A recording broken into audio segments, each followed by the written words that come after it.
waan baay'ee nama gaddisiisu. Akkuma suuraa viidiyoo irratti argaa jirtan kana kuni hojjettuu mana madaamii keessatti. Garuu wanti ishirra gahaa jiru waan salphaa miti jechuudha. Ijoolleen keenya adaraa keessan waan kana sirriitti beekuu qabdan. Mirga keessanillee dirqama keessanillee beekuu qabdan. Yeroo kamiyyuu jechuudha. Amma maaliif micayyoon kuni keessi siin dhukkuba ta'ee waan ishii baastee himachuu didde. Garuu jechuudha. Hingaltuu jedhuun ishiin dhangala'aa jettee hingaltuu jedhuun hingaltuu kan dhuftee yuuree fi akkamitti galtaa jechaanii jira namtichi jechuudha. Ani sagalee isaa irraa balleechi dhugaa dubbachuuf hedduu nama gaddisiisa. Wanti sarraatanyuma kan jedhamteeyyuu waan isaan irratti hojjechaa jiran jechuudha. Ashamaa akkam jirtu hordoftoota kabajamtoota koo nagaa keessanii ani nagaa kooti galata waaqayyo isinillee baga nagaa taatan baga jiraattan isin jechaa egaa hordoftoota kiyya warroonni mana kanaaf haarawaa taatan immoo sabskraayibii gochuudhaan maamila keenya ta'a warra taa'anis galatuma ulfaadhaa. Egaa akkuma jalqaba isiniin jedhetti obboleettii keenya tokko ka isheenis akkuma anaat akkuma siitii nan dalagadhattee biyya ormaa dhufte biyya ormaa keessatti immoo ishee dhukkubbii kanaan immoo isheen hojjedhu jechaa jirti. Inni immoo hojjedhu hingaltuu jedhuun mee ilaalaa gara jabeenya ilma namaa jechuudha. Ilmi namaa hanga kana namatti garaa jabaata. Gaafa nama dhukkube akkamitti namni danda'ee hojjeta. Mucaan kun dhufte har'allee yoo dhufte har'a ofirra deebi'uu hin dandeessi. Maalli yoo dhukkube akkamitti dandeessee hojjetti. Dhibeen daanyaa rabbiiti kaa waan nama guyyaa kana sitti dhufettee qaxaroo namaan eeggattu yookiin immoo sitti himtu guyyuma si dhukkuberraa si dhukkuba jechuudha. Wanni biraa hin jiru. Namni akkamitti ilma namaa ta'ee ilma namaa kan ejjetu ta'ee akkamitti kan yaadu ta'ee namaa yaaduu dadhaba. Dhugaa hin boochi baay'ee nama guddoo dhalleedha akkanatti olaalan nama guddoo fakkaatti. Dhugaa hedduu akka garaana nyaatti jechuudha hin boochi baqa. Ani maal jedhee isinitti himuu hin danda'u dhugaa rabbi jechuudha. Yaa jireenyi biyya ormaa waan sarraatanyoota hin goone hin jiru jechuudha. Waan nuti hin goone hin jiru. Waaqayyomti gahe jedheen biyya ormaa kana keessaa nu haa galchu jechuudha. Nama obboleettiin keenya kun hin boossi baay'ee boossi. Hedduudha viidiyoo daqiiqaa tokko oliiti kan irraa hin mure malee jechuudha. Maaliif garaa nama nyaatti erga namni tokko dhukkubee akkamitti danda'ee hojjeta. Maal akkamitti osoo ilmoo isaanii ta'ee akkamitti nama hojjisiisu kana beekuu qabdan. Isin dhukkube taanan abbuma fe'eeyyuu hoo ta'e hin hojjetinaa baqa. Biyya si haa galchan malee si dhukkubaan hojjetin. Ijoollee baay'eedhaa akkanatti tokko laalatii na dhukkubaa kalee na dhukkubdii duddi na dhukkubaa ijji na dhukkubdii garaa na dhukkubaa osuma na akkas hojjedha. Maal ibboo yoom kaanii nyaanna kan gaafa duuni kaanii nyaanna moo osuma nu dhukkubu yoo hojjennu. Dhugaa rabbi ijoollee adaraa keessanii yeroo isin dhukkube hin hojjetinaatii gara biyyaa keessanii galaa. Mucayyoo kanarraa waa hin barattu jedheeti yaada. Osoo ishii dhukkuboo isheen hin boochi nan galaa jettee hin galtuu jedhuun. Mee akkamitti namni oduu ishee dhukkubee oduu dhukkubarra jirtu hojjedhu jedhuun. Hedduu nama gaddisiisa bara dhugaa rabbi yeroo tokko jechuudha.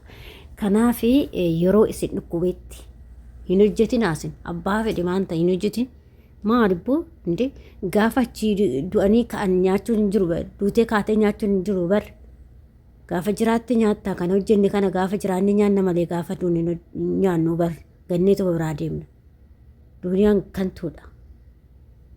Innaa isaan immoo akkuma waan kunoo baqa sibiila wayii nu se'uyi sarraatanyuma hunduma seenyaa sibiila nu se'uyi dhugaa rabbii yarri kun jechuudha.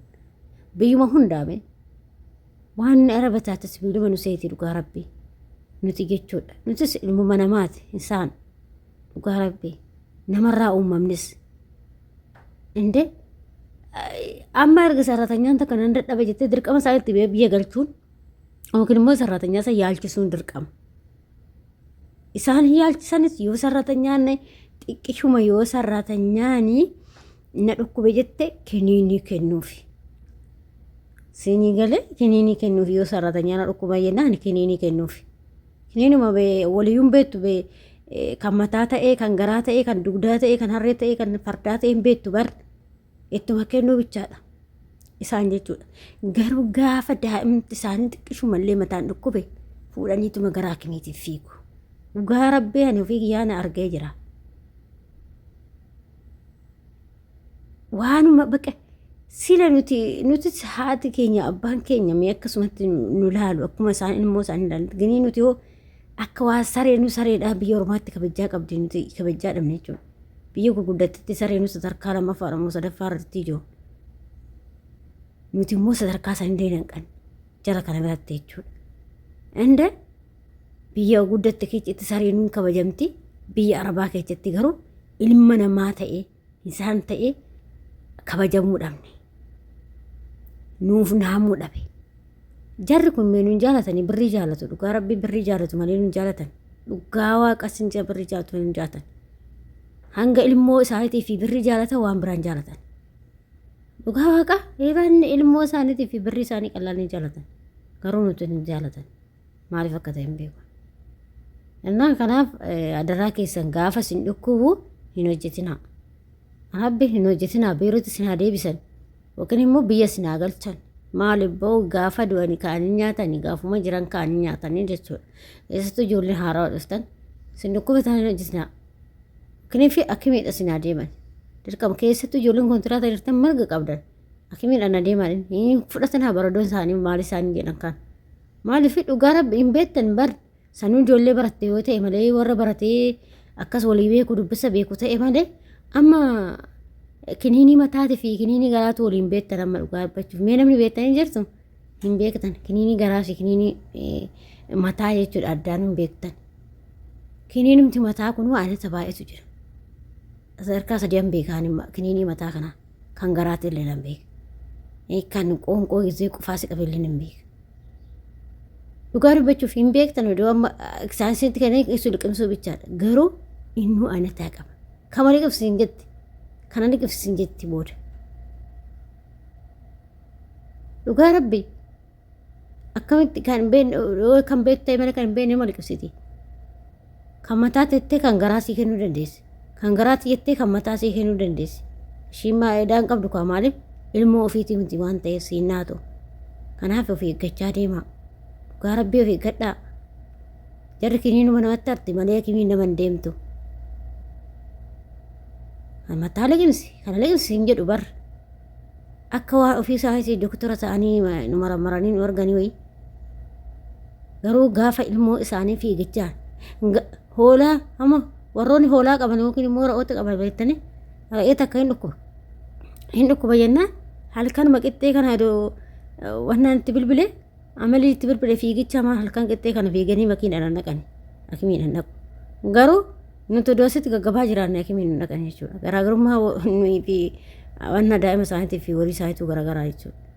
Na akkasii isiniin jedha hordoftoota keenya obboleettii keenyas waaqayyoo ishee amaaru baay'ee boochi. Akkasii isiniin jedha adaraa keessan of eeggadhaa isiniin jedha kanumaan dhumataa akkasuma yaada fi qeeqoo qabaattan koomentiitti barreessuu hin dagatinaa. Isiniin jaalladha isiniin kabajaa hordoftoota kiyyaa waaqayyo isin hojii haa ta'u hanga viidiyoo biraatti walitti deebinutti viidiyoo kanaan turtii gaarii.